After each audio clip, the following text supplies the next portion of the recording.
Vivir una guerra civil es una de las circunstancias más complicadas que puede pasar a alguien. Mujeres, hombres, niños, ancianos, da igual.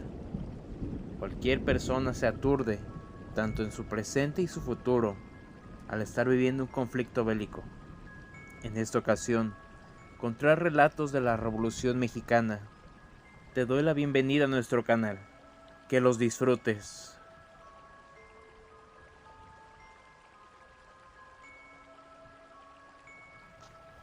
El cerillo. Anécdota real de Rainy Bros. A mí me contó la mamá de mi ex la historia de un viejito loco de su pueblo.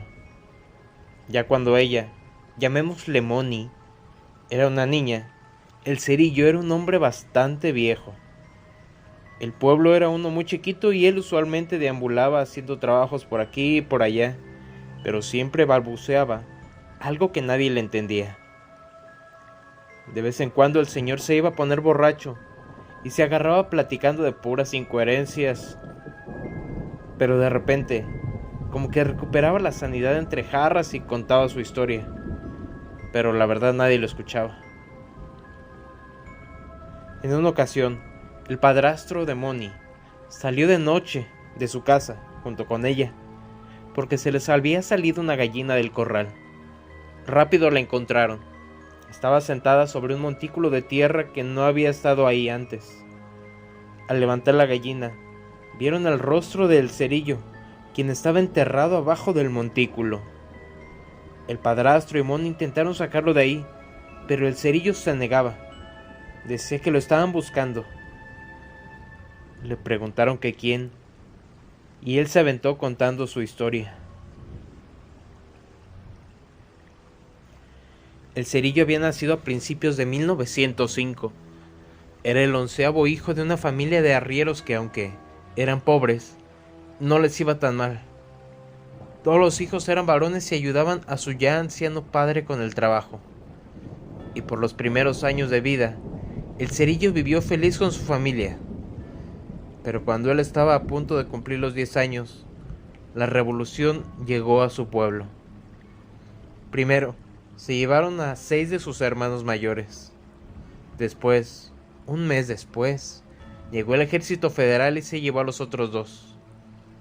Finalmente, llegaron otros que también se decían revolucionarios y convocaron al pueblo a la placita central. Demandaron que el pueblo les donara la causa, pero toda la comida, todos los animales, todos los hombres jóvenes como Leva y las mujeres jóvenes para que fuesen enfermeras.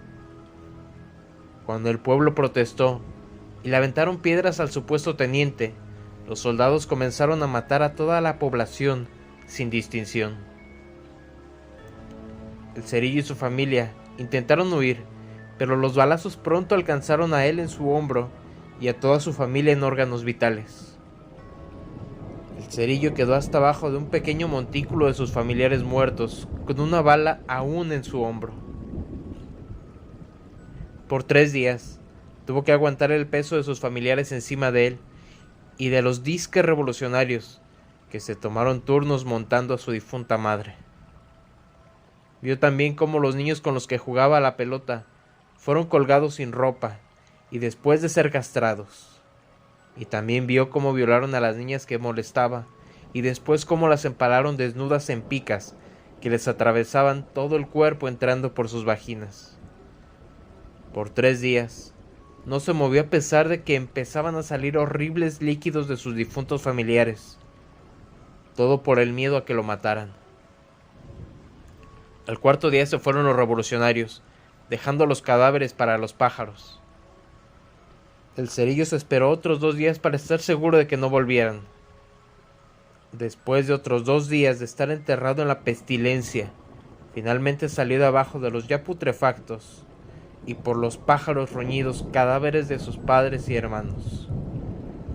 Como pudo, espantó a las aves de rapiña, los arrastró al cementerio y enterró a sus difuntos. Terminando esto, salió del pueblo y vagó por el campo, y a cada otro pueblo que visitaba volvía a ver los mismos horrores que vio durante 5 días. Más niñas, más niños, más pájaros comiéndose a la gente podrida.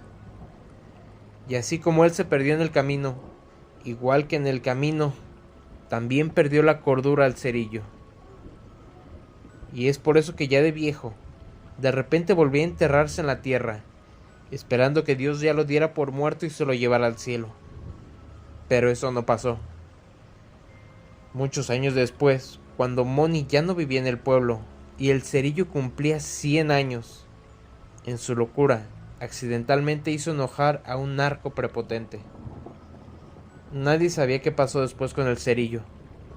Unos dicen que si simplemente lo mataron en una parte remota del monte. Otros dicen que lo mataron y se lo dieron de comer a los perros de ese narco. Mientras que otros aseguran que él mismo se enterró de nuevo en el panteón y el narquillo terminó el trabajo ahí mero. En fin, esa es la historia que Moni, ya de grande, me contó.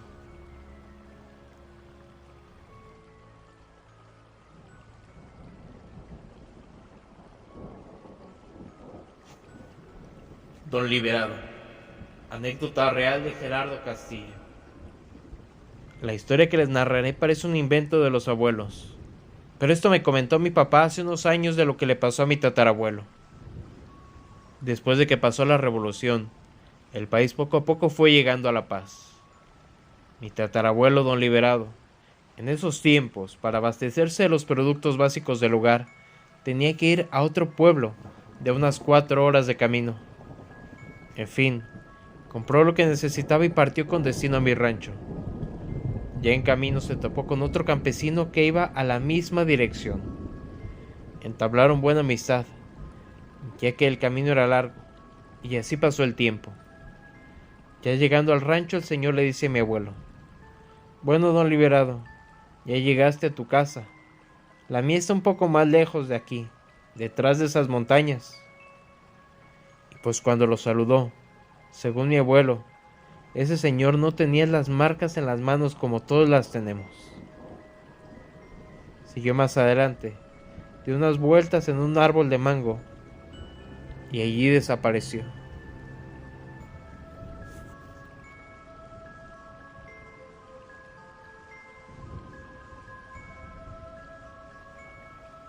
Zacatecas. Historia compartida por Tadeo Carrillo. Mi abuelita nace en un pequeño poblado a las orillas de Zacatecas, y es gracias a ellas, a sus historias, que mis hermanos y yo hemos aprendido un poco más de los relatos de nuestros antepasados, creando en nosotros una curiosidad de descubrir más historias de nuestro México. Historias que si no cuidamos y recolectamos pronto morirán, llevándose consigo un pedazo de nuestra historia como mexicanos. Guillermo era el nombre del abuelo de mi abuelita, nombre que cariñosamente le daremos como Tita. Mi tita, a su vez, solía contarnos muchas historias de su meme, que es como mi abuelita llamaba cariñosamente a su abuelo. En 1914, cuando ocurre la toma de Zacatecas, mi meme era apenas un niño de 12 años, decía mi abuelita.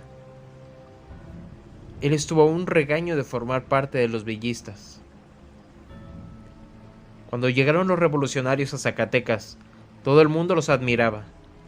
Gracias a ellos muchas personas por primera vez tenían voz y voto. Por aquel entonces yo tendría unos 12 años de edad. Veía yo junto a mis amigos de la niñez cómo todos saludaban al general Villa con mucho respeto y admiración. Todos querían pertenecer a su batallón. Todos tenían la esperanza de luchar a su lado. Y yo lo hubiera hecho, mis hijas, de no ser por mi madre. Mis amigos y yo, como muchachos pendejos que éramos, con ganas de vivir, de mostrar que éramos valientes, nos formamos para ser reclutados por los villistas. Una pistola junto con un par de balas era lo que se te entregaba en aquella fila, junto con la satisfacción de saber que ya eras un revolucionario. No llegué ni a la mitad de aquella fila cuando llegó mi mamá y de la mera oreja me sacó diciéndome: ¿Qué hace usted formado aquí, esperando por una pistola? Se me va para la casa, que allá tiene usted mucho trabajo que hacer. En aquel momento yo renegué de mi mamá, de Dios, de mis hermanos, de todo por la vergüenza y la humillación que mi madre me había hecho pasar, sacándome de la fila en presencia de mis amigos, de los revolucionarios. Lo que habrán dicho de mí, pensaba yo preocupado. Habré yo pasado un par de noches en vela sin dormir bien a causa de eso.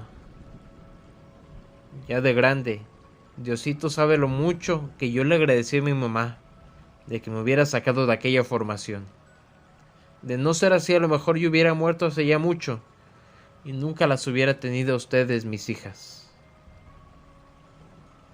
Como esa historia, mi meme tenía muchas más para contarnos. Otras de las que más recuerdo ahora mismo de él es la del señor que enterró dinero junto a un árbol. Sentados en la mesa, con una pieza de pan y un café, empezaba mi meme. Miren, hijas, el mal existe, solía decirnos. Después de la revolución mucha gente se quedó pobre. Trabajo no había, comida muy escasa, no había siembra ni animales para criar. Los únicos que tenían dinero eran los que habían peleado en la revolución o los que se habían dedicado a robar y sacar las haciendas. Pero en esos días el dinero no les servía de nada, porque no había en qué gastar. Por lo que al igual que como habían hecho los hacendados, lo enterraban. Escondían su dinero con la esperanza de un día volver por él para usarlo. Por esos días, nosotros vivíamos a la orilla de un río, de un arroyo más bien. Un señor de nombre Don Justino nos prestaba una pequeña casita que había hecho él para su hermana, pero la hermana vivía en Durango, así que la casa estaba sola, y como trabajábamos juntos en una mina, gustoso me la prestó, y recuerdo que me decía: mire, don Guillermo, ahí está la casa de mi hermana, ella no está, úsela, para que no tenga que ir y venir todos los días de Guadalupe. En esa casa siempre nos asustaron, nos tocaban la puerta, se escuchaban ruidos de mujeres rezando por las madrugadas, chiflidos, cosas así que para nosotros no eran normales. Aquella noche serían como las 2 de la madrugada, cuando escuchamos caer como una piedra sobre el techo de la mina. El golpe fue tan fuerte que pensamos que se iba a romper la lámina. Apenas iba yo a salir a ver qué era lo que había caído, cuando se escucha una carcajada de una mujer afuera de la casa. Nosotros siempre pensamos que esas maldades nos las hacía una bruja. La gente del pueblo platicaba mucho de que por ahí, en el arroyo, veían bolas de fuego aparecer y desaparecer de la nada. Había quienes decían que las bolas de fuego mostraban el lugar donde había dinero. Otros más aseguraban que eran brujas. Esa noche, después de la carcajada, no salí. Sabía que eso no era una cosa buena. Nos volvimos a acostar. Apenas íbamos a intentar dormir de nuevo cuando empieza a llover. Y como si fuera burla, se vuelve a escuchar las carcajadas de aquella mujer. Una señora que era partera llevaba días diciéndole a mi esposa que ella escuchaba a una mujer reírse todas las noches a carcajadas por donde vivíamos, que tuviéramos mucho cuidado con nuestro bebé, que no nos la fuera a robar. Las brujas no duermen, duermen a los padres, y cuando estos caen en sueño al despertar, se dan cuenta que su hijo ya no está. Fue ella también quien me dijo: mire, don Guillermo, cuando escuche a aquella mujer, córrala, réyesela, eso les duele a las cabronas brujas. Pero para que ella no vuelva, hay que atraparla. Para eso, reza el rosario al revés y con eso la cabrona no se va a poder mover. La va a maniatar. Pues ándelen, mis hijas, que aquel día bien valiente salí decidido a correrla. Cuando apenas abro la puerta, a lo lejos veo clarito un hombre junto a un árbol, escarbando. Iba yo a gritarle para saber qué estaba haciendo cuando, quitándose el cinturón, se lo acercó a los labios. Y miren, mis hijas, como por arte de magia, El cinto se convirtió en una víbora que enterró junto con unas vasijas. Asustados, pero con valor, su mamá y yo agarramos a su hermanita y rezando salimos de aquella casa rumbo a la casa de la partera para nunca más volver a ese domicilio. Mi meme nunca nos reveló dónde enterró aquel hombre el dinero. El dinero trae muchos problemas, mis hijas. ¿Ustedes para qué quieren saber dónde lo enterró?